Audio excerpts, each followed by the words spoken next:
Good Shabbos, everyone. I wanted to share a story with you to begin.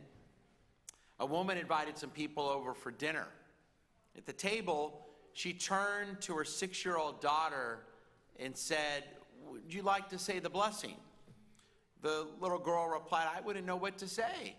The mother answered, "Just say what you heard Mommy say earlier." The daughter bowed her head and said, "Lord, why on earth did I invite all these people to dinner?" Johnny had been misbehaving and was sent to his room. After a while, he emerged and informed his mother that he thought it over and he said a prayer.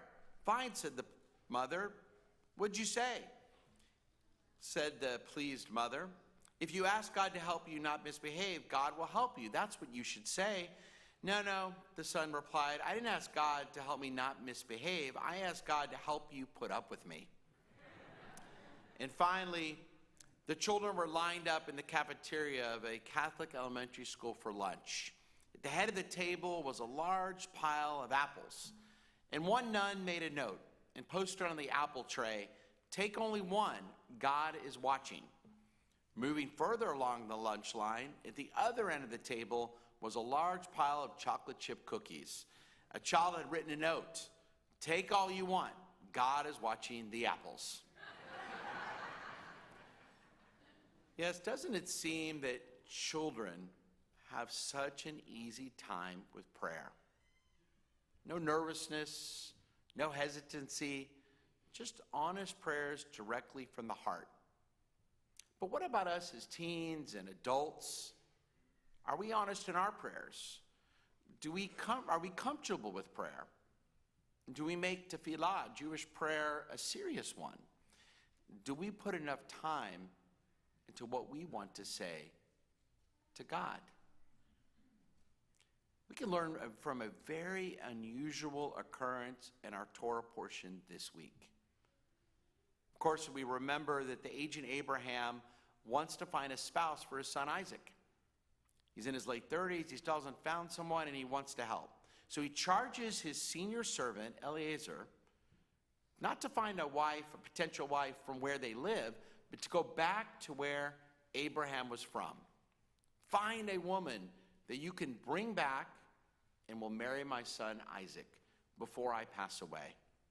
To calm his anxiety about failing, Abraham tells him that God will send an angel to precede him, thus ensuring that a wife would be found. Nothing to be nervous about. And he also tells his servant Eliezer, if he goes there and fails in getting a woman to come back to marry Isaac, it's okay. His task will be fulfilled. So Eliezer makes an oath to Abraham. He's going to do the best he can. He's going to go back to where he came from, and he's going to find a wife for Isaac. But something extremely unusual happens in the text. And I want you to follow along with me. I want to do something a little different today. Open up your Chumash. Let's turn to page 132.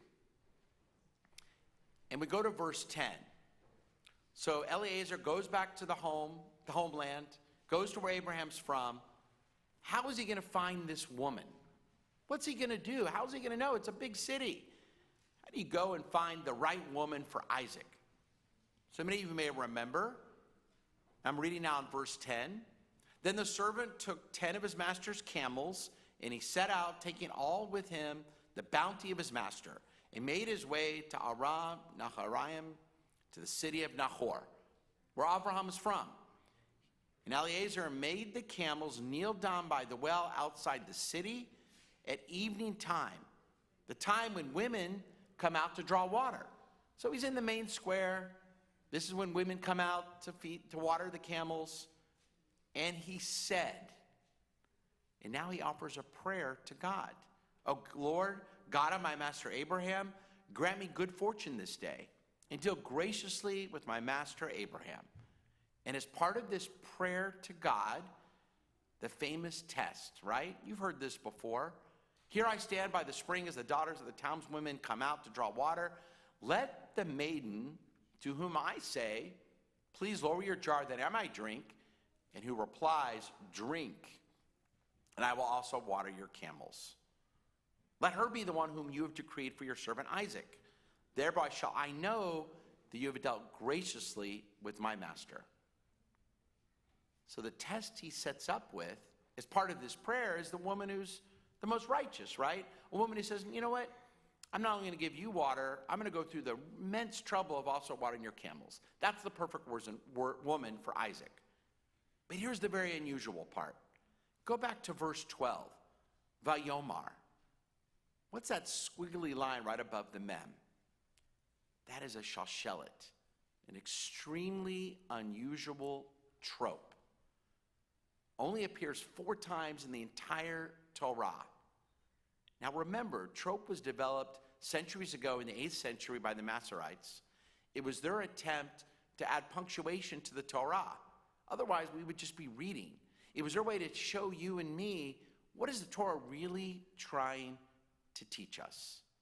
What does the Torah want you and I to understand about what's really happening behind the scenes, if you will? What is Eliezer really doing here with this prayer? Now, you're blessed. I'm not going to sing the trope. You have Cantor Goldman, who is going to show you, give you a much better idea.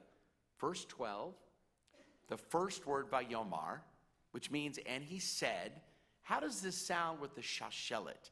Remember, this trope only appears 4 times in the entire Torah. This is one of the 4 times. There's a few ways to do this, so this is the way that I do it. Vayomar.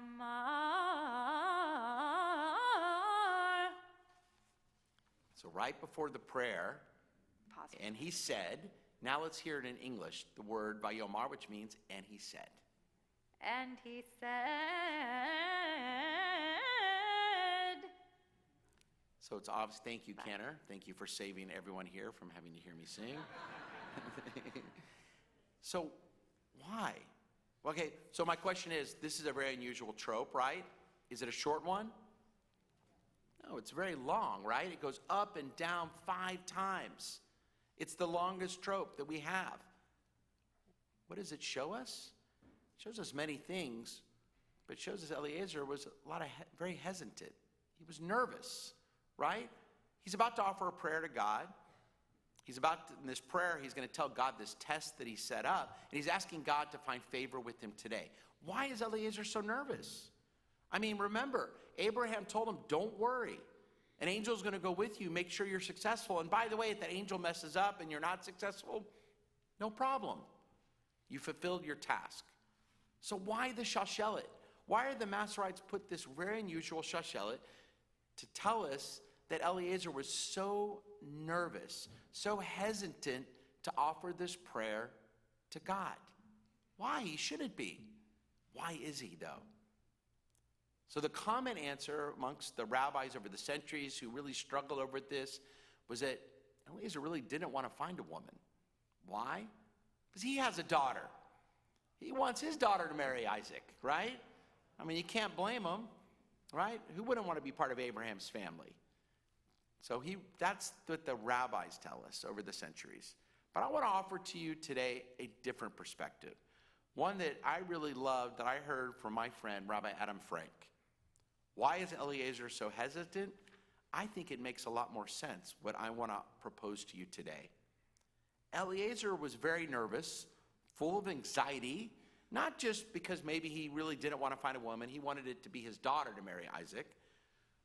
But not only is this the first time that Eliezer prays to God, but really, if you think about it, and you've been following the Torah since we began just a few weeks ago, this is the first time in the Torah that the Torah tells us of someone who had never had a first-hand experience with God making a prayer to God.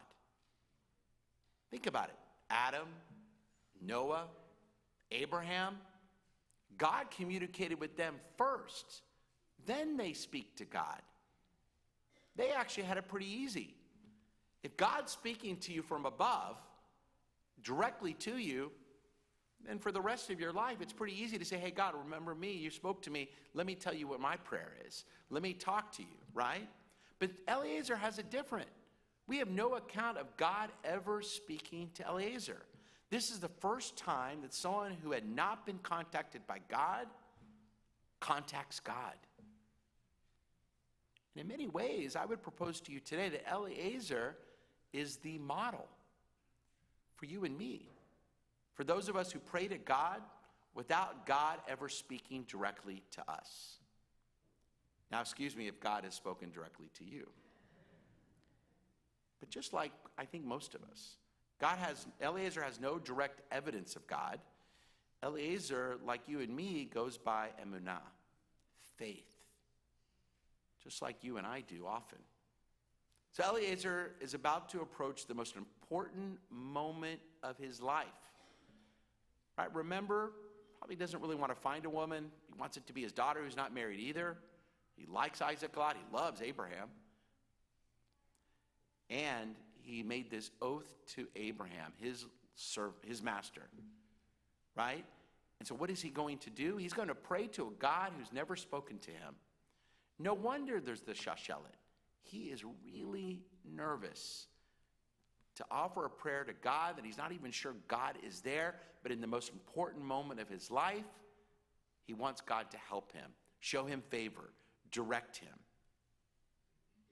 What can you and I learn from Eliezer? Because perhaps we don't talk enough about him. Because maybe Eliezer shows you and me how we should approach prayer. Shouldn't we be a little nervous too when we come into synagogue? Do we think God is listening? And if we do, and we've never heard from God directly, maybe Eliezer should show all of us we should be a little bit more hesitant when we walk into synagogue. Not in a bad way, but maybe we should be a little more nervous because this is incredible. You and I are taking a prayer book like our Jews have done for centuries, and we're praying to a God that has never spoken to us, and yet we have so much faith that we do it in synagogue or at home or wherever we may be when we pray to God. Maybe we need not to take it so casually.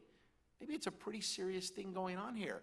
We're speaking to God, and yet we've never heard from God directly.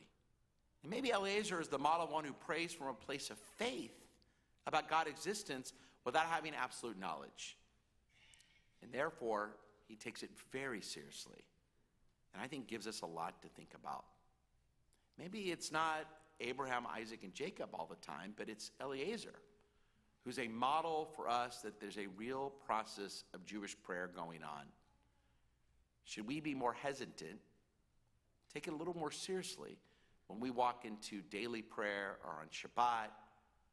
Do we take this entire process seriously enough?